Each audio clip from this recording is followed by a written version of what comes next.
This is Character Asked It. You already know Character did it. I'm here with Willis, bro. Tell us about yourself. Yo, what's up? I'm Willis. I'm a 21-year-old artist from Birmingham, Alabama, and I just make music, bro. I make music. I vibe. How old are you? 21. 21. 21? All right. Yeah, So you 21. grew up in Birmingham? Yeah, this is where I'm originally from. I've been around the state here and there, but I'm from Birmingham, and I live up here now. So, How long you been making music? since I was like 16, so what's that, like 6 years? Just about 5, 6 years. What made you start making music? So my most favorite artist of all time is J. Cole, and I remember I found Respect his to music. that. Yeah, I found his music when I was 15, and I heard it was 2014 Forest Hills Drive, and I heard '03 Adolescence on there, and like he was saying a bunch of shit in that song. It was like the first time I had ever experienced like a song that was saying shit that I've lived through. And so I was like, damn, like I want to change that feeling. So I got like GarageBand on my phone after that, and I started making beats and all that. But yeah, it just kind of blossomed from there. All right. So did you start making beats before you started rapping? Yeah, I started making beats, then I started rapping, and about a couple months later, but like 95% of it was just stolen lyrics from other rappers. So, And how long did you do that? I did that. Honestly, so I started making beats, and then I met a friend of mine that I played basketball with back then, and he started making beats too. So we just sent each other beats back and forth and all that. And then I started writing a little bit and recording, and then from there on out, like I haven't really stopped. Hell yeah, bro. Now, where do you live? It's like the Hoover area of Birmingham. So, okay. Yeah. Doing music in Alabama, especially rap, it's a whole other thing than most people realize. Yeah, it's difficult. No doubt, bro. I'll be like back when I was still in college, and I'd like run into people at like the bar, or just some social gathering or something like that, and they'd find out that I make music. They'd expect, oh, you make music from Alabama, you make country music. Country music. Yeah, yeah, bro. Oh no, but yeah. So let me ask you about a dynamic that I've seen totally flip in this area, and I'm sure you've seen it. We got these white country boys driving around in squatted trucks, No. bumping Lil Baby. Yeah, dude, it's probably the wackest aesthetic I've ever seen come from any place on the world, like in the world. Because I went to a country high school in like a small town, and every single person there drove those squatted ass trucks, and Damn right. it's terrible. They're all terrible people too. I feel you, bro. I feel you. And I don't even feel bad saying that. I don't care. Bro, there are people I know who come from Alabama who know they're shit people because of what they came up in, yo. Like, this is... Alabama's such a bad rap, and it helps a lot coming from those people. Like those people does not help the rep that Alabama gets. No doubt, bro. And I think that Alabama is the only state right now that has the terrible reputation that it has, but also has the power that if it's switched in time to be an accepting thing, and I see it happening around here, the dynamic is switching. I think that we could make waves in this state of acceptance and things like that. For sure. And what a lot of people don't know is like Alabama holds some of the smartest people in the world. Because like Yeah, Birmingham, for example, you got UAB. It's like one of the biggest hospitals in the world. Like people Yep. come from all over the world to study there and all that. And Huntsville's you got Huntsville, right? Yep. got some real smart people. Even Mobile, like there's just some. I wouldn't say Montgomery, but other than that, like there's some smart ass people here. Facts, though. Facts, man. Yo, so tell me what that's been like. Making rap, doing rap in Alabama as a white boy for Man, 6 years. it's difficult. I can't lie. It's difficult because like I started off. I made rap for ever since I started, and then in the last like year or so is when I started switching to more of like a rock kind of alternative sound and stuff, and that's helped me a little bit. Like it's not as bad as like making rap music as like a white kid from this country state, because everybody expects like you're instantly, if you tell somebody that, oh yeah, I'm a white rapper from Alabama, like everybody sucks. This kid's ass. I don't even want to hear the music, so they're instantly turned off to it. But I don't know, rock. It's getting a lot more popular now, but rock is just kind of something like different. I have a lot more fun making it too. So Okay, so when did you make the switch? last year around like I want to say it was like March, around there. I started switching up my sound, went through a little breakup thing, and I just kind of like stopped. I got off social media. I started working out, and that's when I started experimenting with other sounds of music and all that. I started listening to more rock and less rap, and I just started working on it, and I liked it a lot better just because I don't know, I could be a lot more creative doing it, No doubt, bro. So what kind of rock were you listening to? Man, so I grew up on rock. Like my parents, like, they bumped nothing but 80s rock, like, Journey, Van Halen, that kind of stuff. So Hell yeah. I got right back into that. And then I started listening to more like 90s grunge. Like I listened to, like, of course, like the classic Nirvanas, and, you got like the Deftones, the Green Days and all that. Then I started getting into some like smaller bands from around like our time, like right now. Like there's a band called Jank I started listening to a lot. Let's see, I started listening, it's more like, this is more alternative shit, but like the Neighborhood and all that, like I don't know, a bunch of different people from around that style and stuff.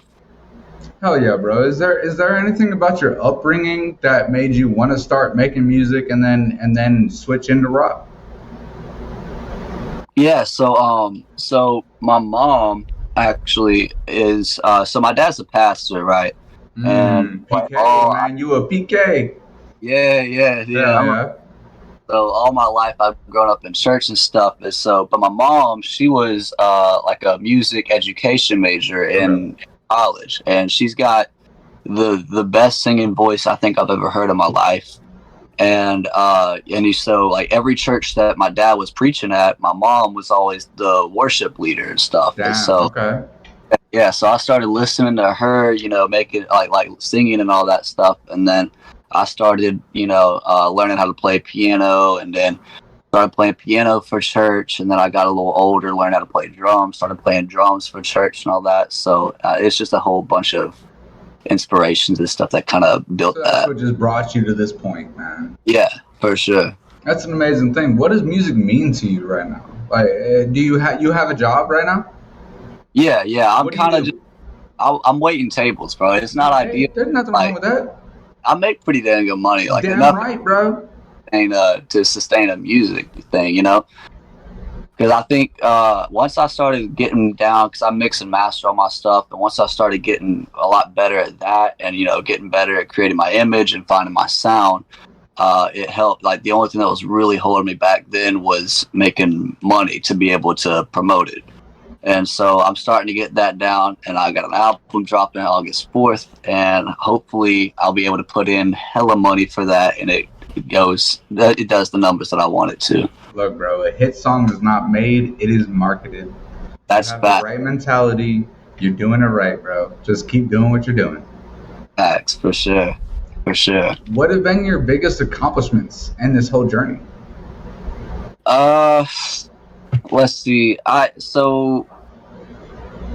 probably a mix and match between like some of the shows that I've done in the past. Back when I was still going to Troy University, I was in a band there called Populous, which was like made by the school or whatever, and it was just a bunch of the students. It was student led through everything. Like students were in the band, playing the instruments. How The many? student, and oh, dude, it was probably like 1 to 200 students that was in this, because they also had we had like students in there for like the audio and visuals, like doing the lighting and stuff. It's a lot of damn people, bro. Yeah, no, and then we like recorded like tracks and stuff. It was a really cool experience. That was the only thing I ever took from college was that experience. But we did some pretty big shows coming from that. Like we used to perform like pregame at like the Troy football games and all that stuff. So, but it was pretty cool experience for sure, and I learned a lot mostly from that. Did you graduate college? No, No. no, Hey, and there's nothing wrong with that, bro. There's nothing wrong with uh, that. So tell me about that. What made you leave? it's not for everybody at all. No. I don't know. I feel like other than that, like if I wasn't in Populous, I was not taking anything from college that I couldn't have found for free or cheap on Google. You know, that's how I felt about Fucking it. So facts on that shit, bro. yeah, Facts on that. What have been the biggest obstacles that you've had to face? Biggest obstacles I had to face probably, you know, a mixture from being from Alabama. Like I feel like Yeah, bro. That's why I say buy ATL. I won't tell anybody who's not from Alabama. I'm from Alabama. Now the whole world knows, but whatever, you know. The whole for world, sure. all six people that are gonna watch the whole interview, but whatever. Yeah, right. I don't know. It's just like I feel like it'd be a lot easier to make music in like a LA or a New York or whatever, where like the music scene is a little bit bigger, like a Nashville or something. Because like I don't know, Alabama, like there's not really any like record labels out here. There's no like, I mean, there's like bars you can do in certain cities, but like other than that, there's not really big any venues to perform at or nothing. Like it's just a little bit hard to get your foot in the door. Not as many connections to I make. feel that, bro. I feel that, and I don't think you necessarily need to go, you know, find people from a bigger city because that's the bigger cities where you have more competition. You just gotta find your niche, and you gotta find the right people to contact, and just fucking drive them crazy until they respond. You know what I mean? But for sure, it's all about networking, bro. It's all about networking. That was that. Other than Populous, that was the main thing I took from college, bro. I met so many fire ass people there that you know I'll be able to use to help me in my career for the rest of my life. bro. Exactly, man. Do you have one song in particular that just means the most to you? That I've made or that anybody's made? No, that you made. You Uh, know what? That anyone, if there's a song that comes to mind that someone else has made, I'd love to hear that about that too. so I think one that anybody's made was probably the one that I was talking about earlier, '03 Adolescence from J. Cole, because that was what like really got me into making music. But the one that I've made that means the most to me was, man, probably it was a song on my last album called Purely Platonic, and it was just like singing and all that stuff. Like I was singing on there, but I think it was probably because like a lot of the times when I first started making music, I would have a vision in my head of what I wanted the final product to sound like, and it did not sound like that at all. I feel that, bro. I feel that. This was one of the first songs I think I had made where I was like I had a vision, I executed it perfectly, and like it came out exactly how I wanted it, and I don't know, I was super proud of that song, just that whole project as a whole. No doubt, bro. No, I feel that, man. I feel that. What does success in music and what does success in life look like to you? For music, for me, dude, ever since I started making music and like started taking it seriously, I've only had one goal in music, and that was any project, song, whatever I work on in music, I want it to always get better than the last in some way or another, whether it's songwriting, production, marketing. I want to get better and improve in some aspect of it than the last. And I feel like if I can continuously do that and every project I put out is better than the last thing I do, eventually I'll blow up. And so that's what I've been working on the most, and I feel like I've been succeeding on that. It's kind of hard because like whenever you put out an album that you're super proud of and it gets the recognition that you want it to get, you get this dopamine high, and then after that you reach this massive dopamine low. You're like, damn, what if I can never make something better than this? And so like that's been the toughest thing, but also the biggest motivator for me to keep at it, because like I'm like, you know, I gotta make sure that this project is gonna be better than the last one in some way. So that's what success looks like for me in music, at least. In life, dude, it's just I feel like I'm already successful because I know that even though my music is not, like I'm not fucking famous or nothing, but I know I've had people like DM me and text me and be like, "Yo, this song that you made like helped me through a lot." Like Damn, bro, that's everything right there. dude, that's like the biggest compliment you could ever receive in this music shit. And so like just from that alone, it sounds corny as fuck, but like I feel like I've already succeeded from that. What you talking about, Willis? Yeah. Nah, that ain't corny, bro. For real though. Like that's what every artist's goal should be, Yeah, is to make a difference in a listener's life. If for you're not sure. making if you're not making music to make a difference in someone listening to your music's life, then stop making music. Yeah, Straight absolutely. up. Absolutely. That's why like that the new like clout rap like or not really new, but like the shit that started popping off in like 2016, like the SoundCloud rap area where it was just everybody rapping about like drugs and like doing just stupid Yeah. shit, no substance to it. I know I sound like an old head saying that shit, but Bro, I'm 35. You're young as fuck. That just means you're wise. I don't give a fuck what anybody says.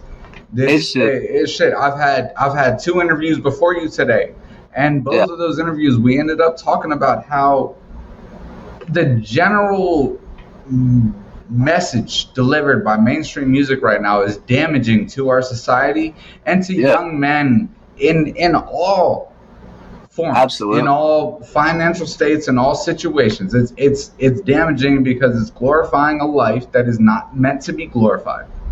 Absolutely. And like going off of that, I saw this stat that came up on my Instagram. It was like a day or two ago, where it said that Cardi B and Megan Thee Stallion's song "WAP" is now the most streamed female rap song of all fucking time, or something like that. And like I had the same reaction because I was like, there is no way that That's is not so the sad. most popular song in female rap history. Yeah.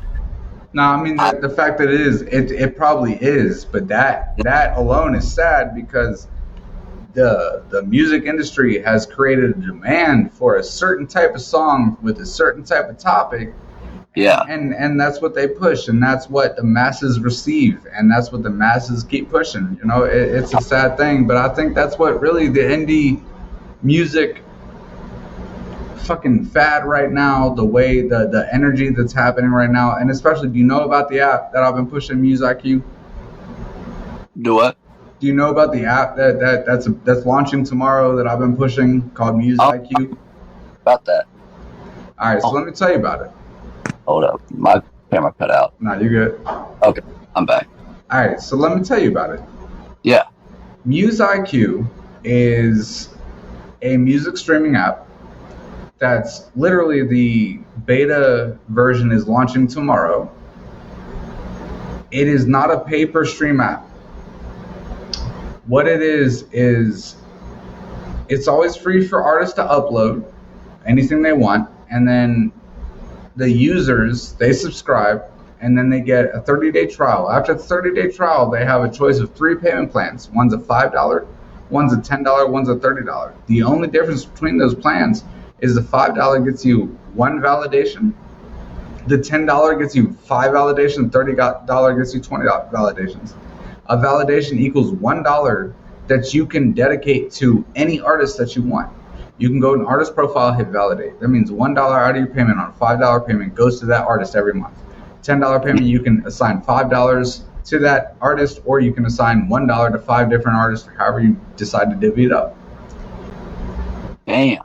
Yeah, this is the a game changing app. I promise you, it's the first thing that's ever come out that's an alternative to Spotify and all that. That's not SoundCloud, because you can't make money off of SoundCloud. But this app, they give you the option to comment and message and interact with the artist. Yeah. They're also, after 6 months, they're going to start doing charts where if you top their charts on their plays and on their validations, they give you money. Dang. Yeah, that's cool as shit. Definitely send me some info on that, like when this is all said and done. Bro, it launches Oh, tomorrow. I'll send you the info tonight. Sign up for that bet. shit and get as many people on that app as you can. The more users we get, the better for us. But the more users you get to validate you, if you can get 1,000 people to get on that app, pay $5 a month, which is less than they're paying for any other music streaming app, and validate you, you're making $1,000 a month with your music That's dope as consistently. fuck. Yeah, that's dope as fuck. I think because like a lot of artists, especially like newer ones that are starting out and trying to get their foot in the door, like a lot. Well, first of all, what a lot of people don't know is like sure, it's cool to like get hundreds of billions of streams on your songs, but like that's not going to translate that well into you doing what you love and making money off of it, like making a living off of it. That's the true goal, and a lot of people don't know how to get to that point where they can just make music and that be their job. They don't have to Or they're wait. not willing to do what they have to do right now to get to that point. But this changes what they have to do to get to that point. You just need to get the people that are avid supporters of you to download this app, pay $5 a month, dedicate that $1 to you, $5 a month app. Bro, like if you're going through your bank account being like, hey, what do I need to cut out? Netflix is $12, Spotify is 14, iTunes is this, but you pass a $5 subscription, you're not going to cancel that because Yeah, oh, you know what? A guy's support is getting $1 off of that every month. So I'm gonna keep that $5 a month. That's fine. So yeah, really, it really boils down. This is the first thing that is called independent artists out and saying, hey, are you just putting music up because you're bullshit and because other artists support you, or do you have a real following? Because if you have a real following, you can make real money. yeah. That's dope as fuck, dude. Oh That's a yeah. cool. Tell me about the biggest obstacles that you've had to face. Uh, Biggest obstacles I've had to face. So I've ran into a couple different people that I've met throughout like this journey of making music that have like for instance like record labels and stuff like I ran into this dude that ran a record label and he was like I really love your music and all that shit, and so we start getting to talking and all that, and I played him like my album and all that. He's talking about, oh yeah, I want to sign you on this, and so we get into it, and then he does me like he just ghosts me like it's a fucking like he's a girl, like he's my girl or something. Like it's some crazy, I don't know, it's some crazy shit. It was hella motivating though, because I was like, this was when I first started. This was like I was like 16, 17 years old. Like I've been making music for that long, but I was like, dude, this is it. Like I didn't know how to read a record contract. I didn't know what any of that shit meant. I just knew the shit that he was promising me sounded good. And so I was super excited for it. And then it was so disappointing, but at the same time motivating because at that point, like when it first happened, I was like, damn, like, did he do this because, he didn't like something that I sent him like music wise, or he just no longer thought that I was an artist that he was able to promote or whatever.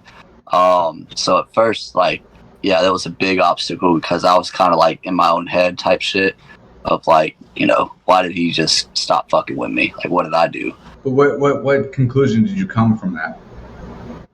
The conclusion I came from that was that I really needed to put my head down and not like worry about it. Cause like, this wasn't like a major record label, like no Empire record label or Warner Bros. Or nothing like that. And I'm like, I didn't like realistically. I had to be honest with myself. I was like, I'm not missing out on much. Like, I don't think he would have helped me as much as I thought that he would have. Like, if I just put my head down and start making better music and pushing myself harder, I won't need him. Damn. And then it's funny though because we're still like friends on Facebook, and I still got his phone number. And so like every time that I make a new project and I put it out, I'll still send it to him, and I'll send him like the stream numbers that it got and the kind of reception it gets. I'm like, yo, thought you thought this was cool, and really I'm just trying to like rub it in, like it's like a fuck you to him, kind of. So Hear that, bruh? If you see this interview, you hear that, bruh? he knows who he is. He knows who he is. Hell yeah, man. Yo, what does success in music look like to you? It's kind of like what I said before with like the like I feel like I'm being successful as long as I'm constantly improving at Hell something. yeah. With my yeah. My bad, bro. I honestly, I've done 3 interviews today. I know. I realized when I asked you that, I was like, "Fuck!" I already asked him this. Good. You're good. You're good. Your upbringing, how has that affected in Alabama? How has that affected the music that you make? Uh, it affected it kind of like in a negative way when I was younger. Because when I was younger, like I'm a preacher's kid. Like my parents were pretty Yeah. strict on me and stuff. So like I felt like I couldn't. They want me to make like they're like if you're gonna make music, it's gotta be like Christian music or whatever. You can't say this or that.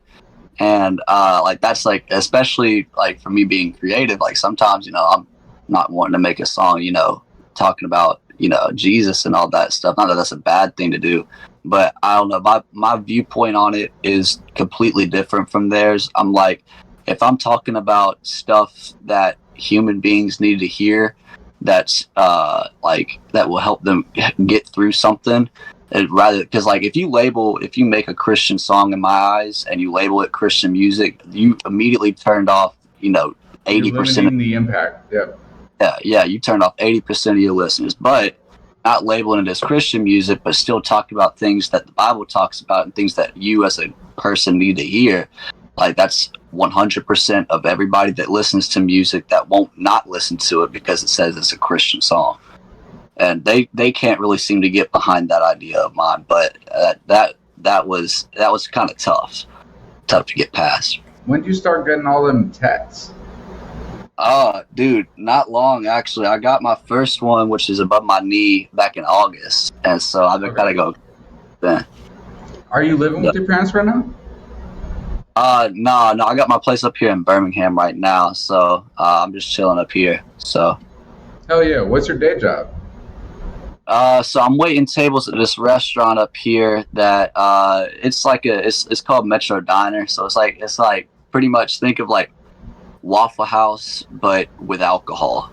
So I know about Metro Diner in Atlanta. I've not been there in Birmingham. I've been to Metro Diner in Atlanta, no doubt. That's right. I've been there before too, but it's the same thing. Yeah, that's crazy. Hell yeah, bro. Is there anything about your background or about what you're up to that I didn't know to ask you about? I mean, like I said, I got an album coming out on August 4th. I'm really excited about. It's called Anthropophobia, which, if you look that up, it's the fear of people and multiple personalities. Anthropophobia? Yeah, anthropophobia. That's a fun word to say. I'm not gonna lie. Fun. It's a bitch to type out though when I'm promoting it, but but yeah, it's about so each song on it kind of a different genre and a different story, a different it's just everything. Every song on the album is different, representing multiple personalities and the multiple people, which anthropophobia is the fear of. And so like the kind of there's a much broader thing that the album is about, but I don't really want to say what it is because I kind of want to leave that to the viewer's interpretation. But for the most part, it's kind of just following somebody that has anthropophobia, and they're going through all these different experiences, meeting all these different people and all these different personalities, and trying to figure out which ones he meshes with and all that. But it's in depth. It's very vulnerable at times, very lackluster at times on purpose. It's a whole roller coaster of emotion. That's what's up, bro. That's what an album should be, bro. It's hard because one of the things that stuck with me from that record label dude I was talking about earlier was I sent him one of my albums that I was super proud of. I was like, this is the best thing I've ever done. But that's when I started experimenting with a little more sounds other than just rap. And he was like, this isn't like a normal album because, albums are supposed to flow and all that. Supposed to. Yeah. And he's like, I don't really like this or whatever because of that. And so I just expanded upon that. This whole album is just different. Each song's a different genre, like I said. but they still kind of flow together. Like I've got transitions and all that shit, but. Damn right, bro. And honestly, I think that's what the world is craving right now. I think the world is craving something they don't know that they're craving. Right. And one genre, one sound, we're tired of it. Yeah. We're tired, and we don't want to listen. No one listens to entire albums now. But you're making an album that they don't know what to expect from the next track. That's right. Because what you're saying is there could be one rap track and then followed by a rock track. Is that what I'm understanding? Yeah. I mean, I've got rap, rock, house, fucking just like indie. One album. Yeah, no, it's just a whole bunch of. Who else is doing that? Who else is doing that? Not many people that I know of.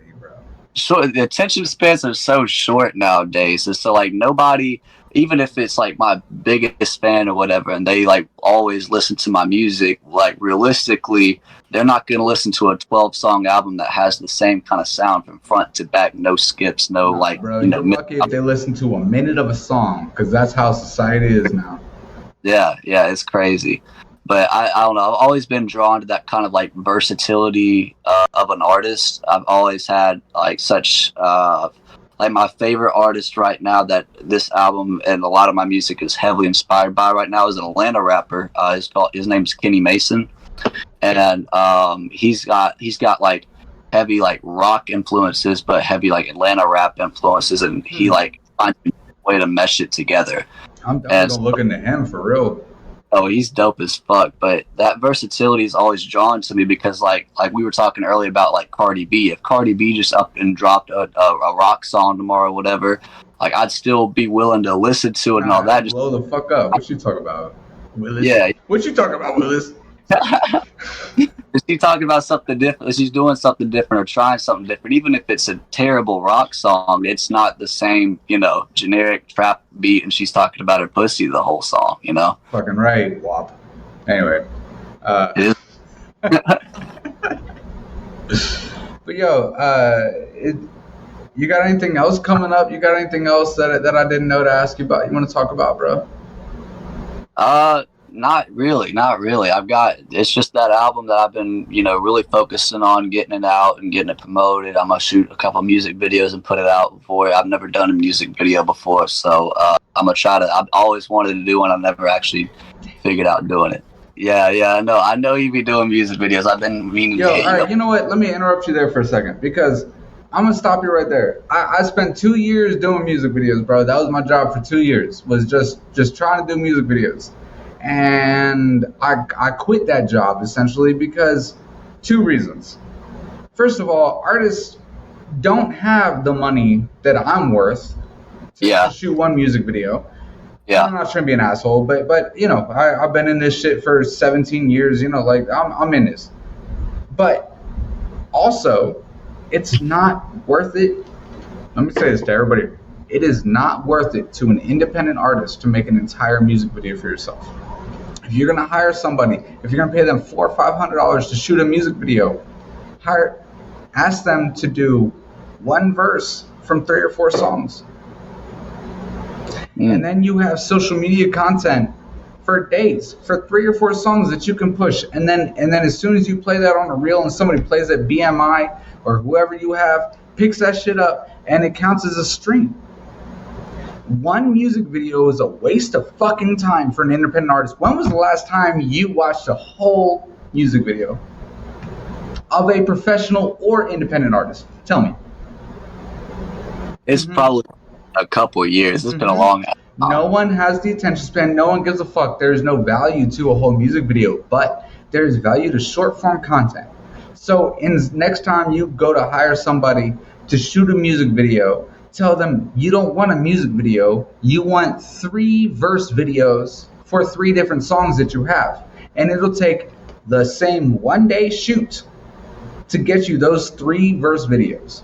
And you can pay that motherfucker the same amount of money. They're going to do the same amount of work. And if they talk shit, just find someone else. Hit me up.